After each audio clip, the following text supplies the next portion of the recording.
Waislamu tupo katika ibada ya funga. Siku chache mbele tutakuwa ni wenye kuswali swala ya Eid, ambayo ni sikukuu kubwa kabisa kwetu. Tunashukuru management ya MOI ikiongozwa na Dr. Mpoki kwa kuweza kutupa zawadi ya kusherehekea siku ya sikukuu ya Eid. Tumepata vitu vingi vya kuweza kufurahia siku hii kama vile michele, sukari, mafuta na kadhalika. Ama kwa hakika wamefanya jambo kubwa sana. Jambo la kutoa ni jambo la ibada ambayo imeonyeshwa na Mwenyezi Mungu.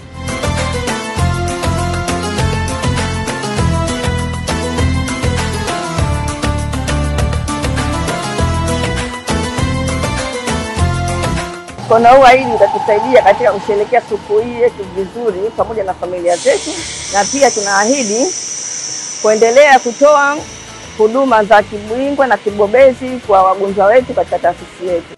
MOI, taasisi ya mifupa.